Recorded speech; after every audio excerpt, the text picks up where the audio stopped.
अब तक आपने नागाओं का शौर्यपूर्ण इतिहास और उनकी दीक्षा पद्धति को जाना। आपने नागाओं के रहस्यमय जीवन और उनके रहन सहन से भी साक्षात्कार कर लिया।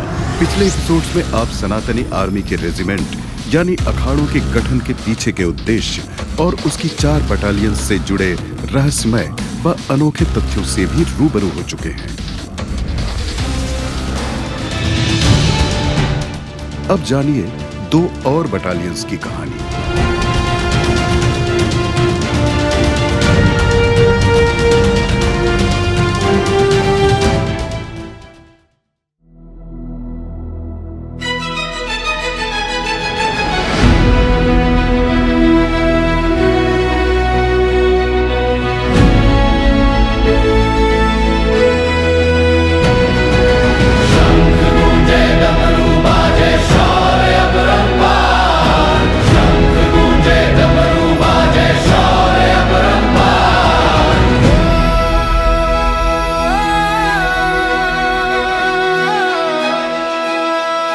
नागा निकले सज धज के गूंजे जय जयकार, कहीं लहराता भाला कहीं चमकती तलवार, भस्म लपेटे तन में आंखों में अंगार, हर तरफ छाया भगवा भक्ति की बही बयार, लगा भक्तों का मेला हर मुख आस्था का उद्गार।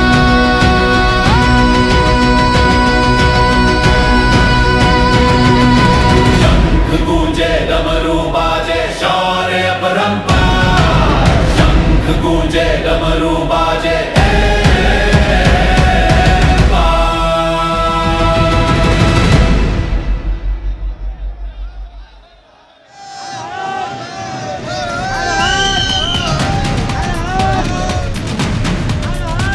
अलख निरंजन का उद्घोष करते ये नागा साधु हैं निरंजनी अखाड़े के।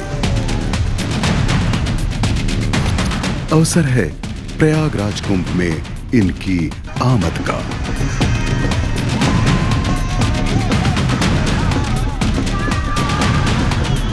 पेशवाई की भव्यता से ही निरंजनी अखाड़े के प्रभुत्व और वैभव का अंदाजा लगाया जा सकता है। निरंजनी अखाड़ा ने अपनी इस भव्यता और प्रभुत्व को हासिल करने के लिए लंबा दौर गुजारा है। निरंजनी अखाड़े की गौरवशाली गाथा को जानने के लिए इतिहास के उस दौर में जाना होगा जब सनातन की ये भूमि इस्लामिक आक्रमणकारियों के निशाने पर थी। अन्य अखाड़ों की तरह ही निरंजनी अखाड़े की नींव भी सनातन की रक्षा के लिए रखी गई। 726 ईस्वी में गुजरात के मांडवी में महंत अजगिरी, मौनी सरजुनाथ गिरी, पुरुषोत्तम गिरी और हरिशंकर गिरी समेत 12 नागाओं ने निरंजनी अखाड़े की स्थापना की। हालांकि निरंजनी अखाड़े को लेकर एक दूसरा दावा प्रयागराज का भी है। इस दावे के अनुसार प्रयागराज के दारागंज में निरंजनी अखाड़े की आधारशिला रखी गई थी। दावे का आधार इसलिए भी पुख्ता नजर आता है क्योंकि निरंजनी अखाड़े का हेडक्वार्टर दारागंज में ही है। बहरहाल दावों की इस बहस को यही छोड़कर एक बार फिर से चलते हैं उसी प्रयागराज में जहां 144 साल बाद लगा है सनातन का सबसे बड़ा मेला।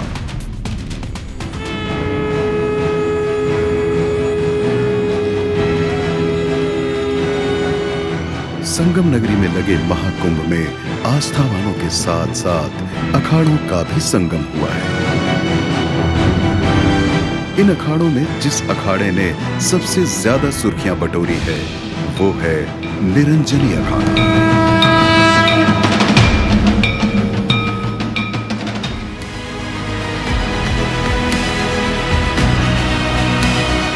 निरंजनी अखाड़े की तो बात ही निराली है। एक ऐसा अखाड़ा जहां है विगत और आगत का अद्भुत संगम।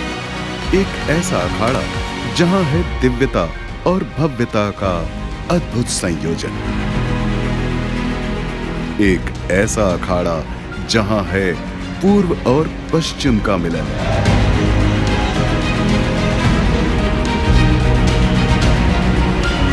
एक ऐसा अखाड़ा जहां है ग्लैमर और गरिमा का अद्भुत संतुलन। अब आप इसे निरंजनी अखाड़े का विरोधाभास कहें या इसकी प्रगतिशीलता, लेकिन अपनी इसी खासियत ने निरंजनी अखाड़े को देश दुनिया में अलग पहचान दिलाई है। निरंजनी अखाड़े के ग्लोबल ब्रांड में बदलने के पीछे की वजह को जानने के लिए आपको यहाँ के कुछ साधुओं से मिलना पड़ेगा। इनसे मिलिए। ये हैं स्वामी दीप्तानंद और ये हैं सन्यासी ललितवन। स्वामी दीप्तानंद ने मैकेनिकल इंजीनियरिंग की शिक्षा हासिल की है। युवावस्था में ही मन आध्यात्म में रम गया तो इंजीनियरिंग की नौकरी भला कैसे रास आती। आध्यात्म की राह पर चलने के लिए इन्होंने निरंजनी अखाड़े की शरण ली और दीक्षा के उपरांत बन गए स्वामी दीप्तानंद। सन्यासी का कोई उम्र की सीमा नहीं होता, कई जन्मों का प्रारब्ध होता है तब सन्यासी बनता है। कोई वस्त्र धारण करने से सन्यासी नहीं होता। सन्यासी तो ब्रह्म का लेख होता है। ब्रह्मा ने जो विधाता ने लिखा है वही आपके सामने प्रकट होकर आएगा। कई जन्मों के राजा भिखारी हो जाते हैं और कई जन्मों तक भिखारी रहने वाला इस जन्म में राजा हो जाता है। तो सन्यासी तो कई जन्मों से पुण्य फल को प्रारब्ध के रूप में इस पृथ्वी लोक पे मनुष्य तन पा करके सन्यासी का धर्म का आचरण करना सौभाग्य कहलाता। और कहते हैं वो माँ बड़े भाग्यशाली होते हैं जो 4 पुत्रों को जन्म दे और एक पुत्र भगवान का सेवक हो जाए तो माँ का कोख भी पवित्र होता है। तो ऐसे हमारे सनातन संस्कृति को, संस्कार को सन्मार्ग प्रदान करने का जो ये धर्म ध्वजा है, सन्यासी परंपरा है, ये सदियों से है।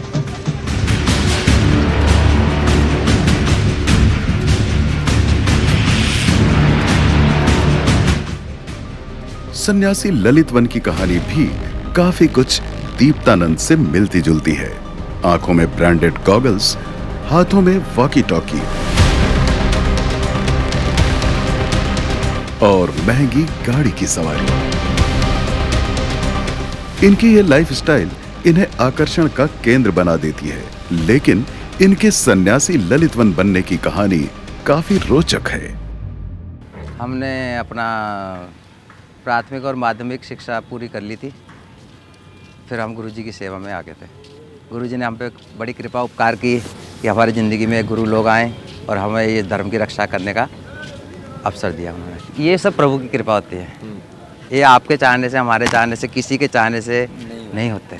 ये प्रभु कृपा होती है। कोई जन्मों जन्मों का तप होता है, तब जाके एक इंसान का 84 लाख योनियाँ पार करनी पड़ती है तो एक इंसान की देह मिलती है। और इंसान की देह में अच्छा कर्म करने के बाद तब कहीं हम जाके किसी ब्राह्मण के घर में जन्म लेते हैं। और कई जन्मों का जब हम ब्राह्मणों का हमारा तप होता है तब जाके कहीं हम इस सन्यास की सीढ़ी को पा पाते हैं, सीढ़ी को। और इस सन्यास में भी हमको कई जन्म लग जाते हैं इस मोक्ष की गति को प्राप्त करने के लिए। तो ये तो जन्मों जन्मांतर का खेल है, कोई इस जन्म का तो है नहीं हमारा। आप ये जगह देख रहे हैं, कुदरत हमारा 4 जगह महाकुंभ लगता है, पर मेरी जो दीक्षा जो हुई है नागा संस्कार की, यही जगह पे हुई है। ये जहाँ पे आज हम खड़े हैं ना, यहीं धर्म ध्वजा लगी थी। सन 2007 के महाकुंभ में अर्ध कुंभ लगा था, सन 2007 में प्रयागराज में। तब हमारे को यहाँ दिगंबर नागा की दीक्षा दी गई थी। यहीं हमारा नागा संस्कार हुआ था, यहाँ पे जगह पे। बचपन में गुरु लोगों की कृपा हुई है, भगवान की कृपा हुई है, तो हमको ये इस सेना में शामिल होने का अवसर प्राप्त हुआ है। ये केवल स्वामी दीप्तानंद और ललितवन की कहानी नहीं है।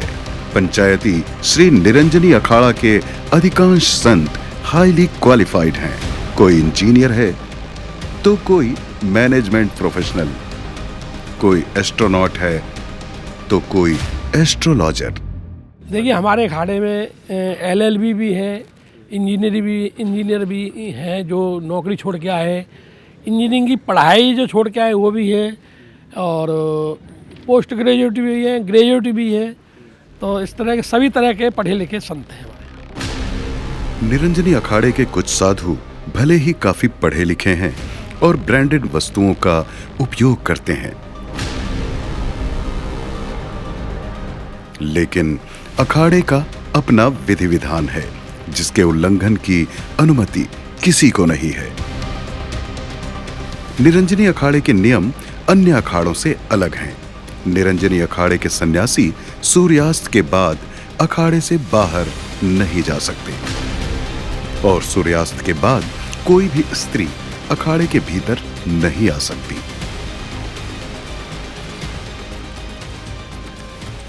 निरंजनी अखाड़े की एक खासियत इसकी दीक्षा पद्धति भी है।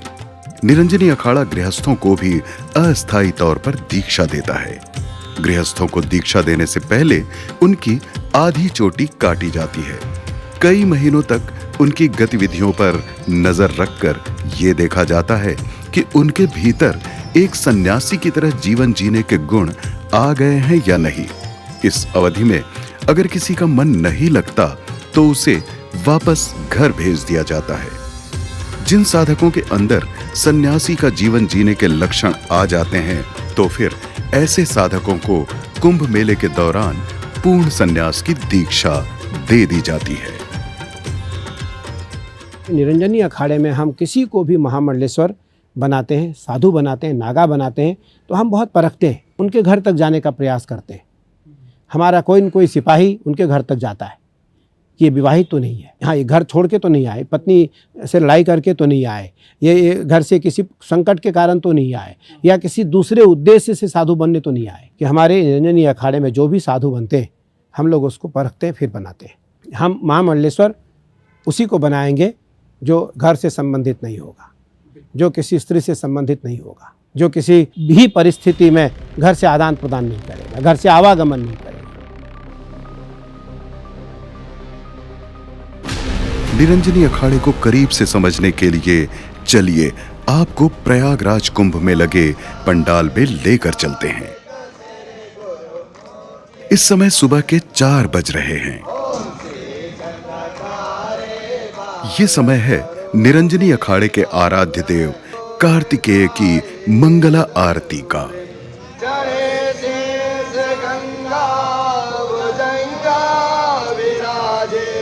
अखाड़े में भगवान कार्तिकेय की 6 मुख वाली प्रतिमा विराजित है।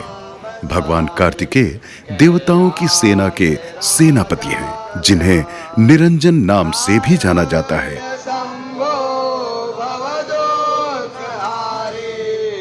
और इसी निरंजन नाम पर अखाड़े का नाम भी निरंजनी अखाड़ा पड़ा है। हमारे निरंजनी अखाड़ा के इष्ट देव भगवान कार्तिक जी है। ये भगवान कार्तिक गणेश जी के बड़े भाई है, भगवान शिव के पुत्र कहलाते हैं, पुत्र है। और इन्होंने 6 मुख धारण किया है। जब कृतिकाएँ थी, 6 माताएं जो कृतिका थी, तो ये गंगा स्नान करने जाती थी, तो वहाँ भगवान शिव के द्वारा जो भी उत्पत्ति होती है वो गंगा में डाल दिया था। तो वहाँ बच्चे का रूप धारण किया, तो स्त्रियाँ कहने लगी कि बच्चा मेरा हम ले लेंगे, हम ले लेंगे। उस समय भगवान कार्तिक जी ने 6 मुख धारण किया है, तो 6 बच्चे हो गए। बाद में 1 हो गए, उनका मुँह 6 हो गए। तो भगवान कार्तिक जी ने ताड़कासुर नाम का राक्षस था, इसके ऊपर युद्ध किया है, उसके ऊपर विजय प्राप्त किया है। तो सारे देवताओं ने उनको देव का सेनापति, देव सेनापति कहलाते हैं।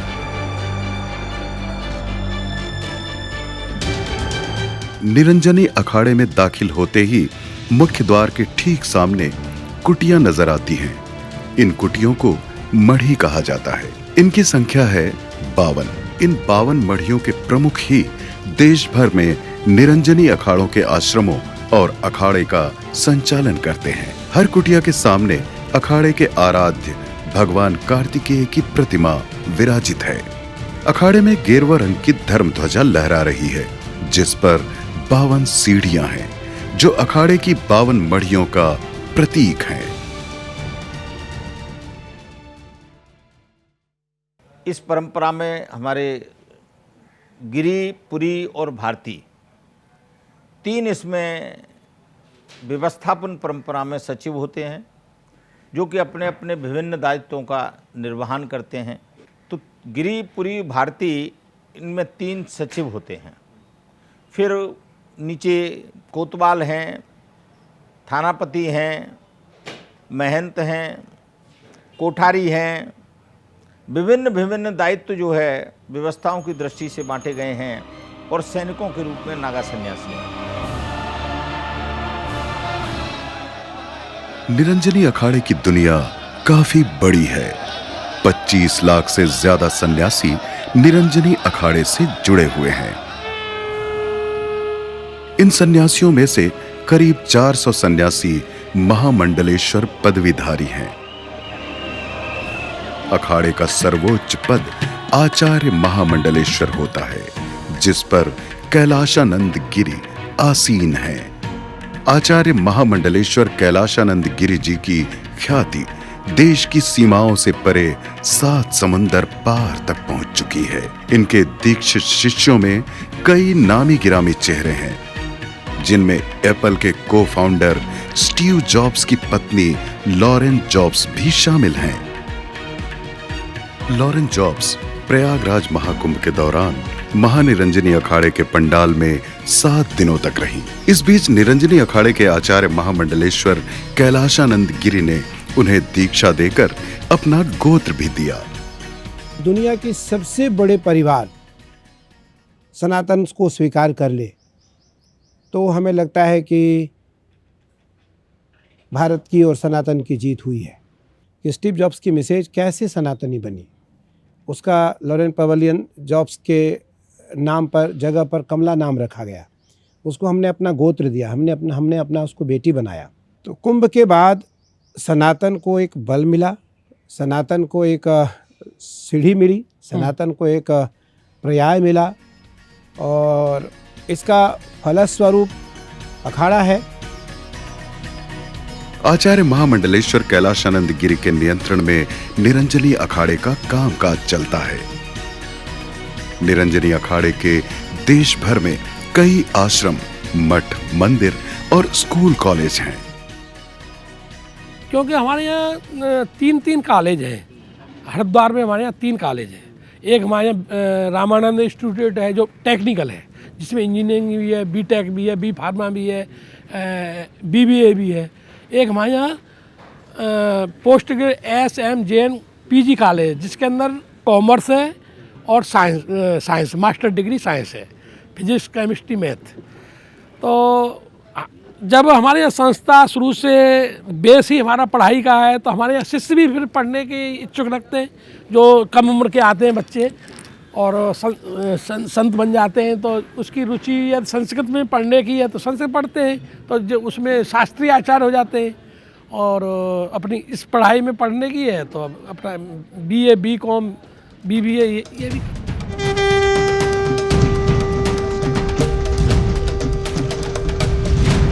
निरंजनी अखाड़े का एक गुरु भाई भी है। यूं तो कहने को ये निरंजनी अखाड़े का गुरु भाई है, लेकिन इसका स्वरूप उससे काफी अलग है, जिसका नाम है तपोनिधि श्री आनंद अखाड़ा।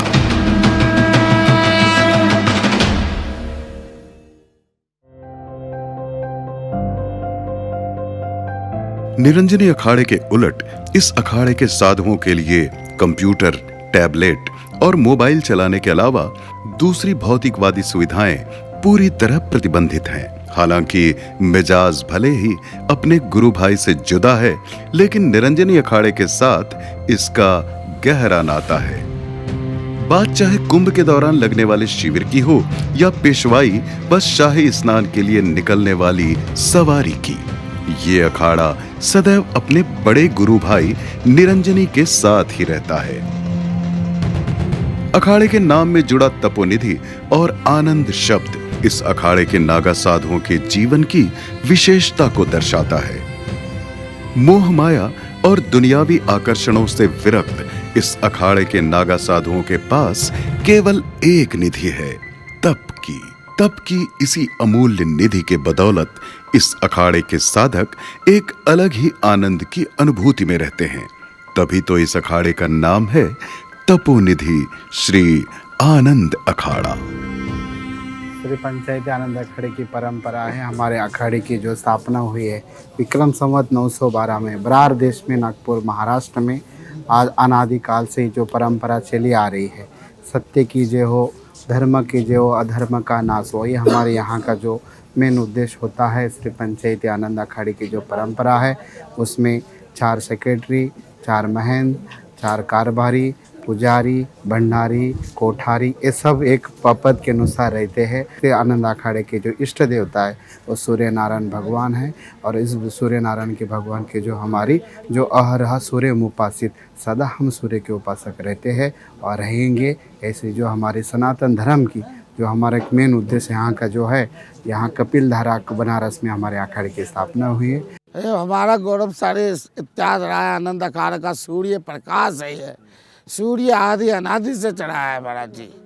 सूर्य भगवान के बगैर कुछ कार्य नहीं होता है, हमारा देवी देवताओं का भी नहीं होता है। इसलिए सूर्य भगवान आदि अनादि से है। इसलिए आनंद अखाड़े का हमारा गर्व रहा है। नागा सन्यासियों ने आनंद अखाड़े की अनुष्ठान, उपासना, व्रत नियम करके भगवान को, सूर्य नारायण को प्रसन्न रखा भगवान। इसलिए आनंद अखाड़ा इनके साथ है। तपोनिधि श्री आनंद अखाड़े के नागा सन्यासियों पर कई प्रतिबंध लागू होते हैं, जैसे दिन में केवल एक बार ही भोजन करना और 7 से अधिक घरों से मधुकरी यानी भिक्षा नहीं मांगना। बदलते दौर में जबकि दूसरे अखाड़े के साधु कंप्यूटर, टैबलेट और हाईटेक मोबाइल चलाने लगे हैं, वहीं तपोनिधि आनंद अखाड़े के सन्यासियों ने इन सब से अब भी दूरी बना रखी है। आजकल सोशल मीडिया का ज़माना है। सोशल मीडिया में सुनने को मिल रहा है, बाहर मिल रहा है, लेकिन हम लोग अपने अखाड़े में या अपने छावड़ी में, अपने क्षेत्र में जहाँ हमारा पंच रहता है उस क्षेत्र में हमने पूर्वजों उसका विरोध किया है। अखाड़ा सर्वसम्मति से जितने भी हमारे संत थे, नागा सन्यासी है, महंत है, कारोबारी है, सचिव है, जो भी हमारे सन्यासी अखाड़े के हैं, सबकी एक मीटिंग हो गई और सभी मीटिंग में एक प्रस्ताव पारित किया कि फिल्मी गाने हो, पिक्चर हो, कोई भी हो, सहज अनायास आ जाए तो उसको बाजू में करके हम धर्म का ही काम करेंगे। धर्म की कथा, कीर्तन, प्रवचन इत्यादि जो चैनल चल रहे उसी को ही सुनेंगे। सोशल मीडिया के माध्यम से हम धर्म का ही प्रचार करेंगे, ना कि अन्य विधर्मियों का प्रचार करना है। कठोर अनुशासन की वजह से तपोनिधि श्री आनंद अखाड़े में सन्यासियों की संख्या दूसरे अखाड़ों के मुकाबले कम है। वर्तमान में इस अखाड़े में कुल 3000 सन्यासी हैं, जिनमें से करीब 1000 नागा के रूप में दीक्षित हैं। चूँकि हम आनंद अखाड़े के आचार्य हैं तो हमारा दायित्व बनता है कि हमारे यहाँ एक उच्च श्रेणी के सन्यासी तैयार हों।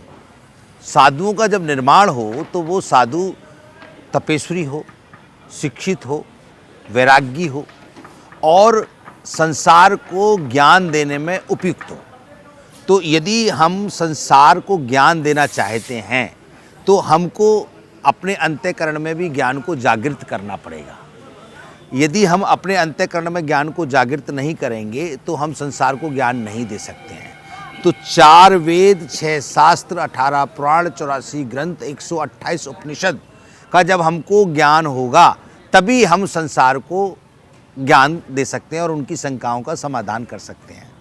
तो जो साधना का समय होता है, जो अध्ययन का समय होता है, यदि उस अध्ययन के समय में, साधना के समय में हम आधुनिकता से जुड़ जाएंगे तो हमारी आध्यात्मिकता क्षीण होने लगेगी। हमारे सन्यासी अपना समय आध्यात्मिकता में व्यतीत करें, अध्ययन में व्यतीत करें, साधना में व्यतीत करें, तप में व्यतीत करें।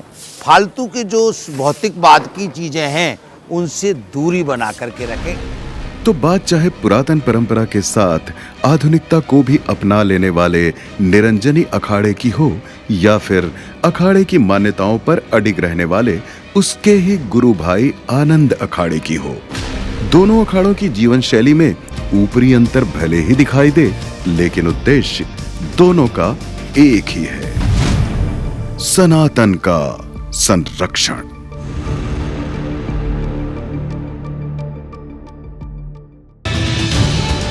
अगले एपिसोड में देखिए शैव संप्रदाय और वैष्णव संप्रदाय के बीच के संघर्ष के कारण और वैष्णव संप्रदाय के अखाड़ों के गठन के पीछे की कहानी।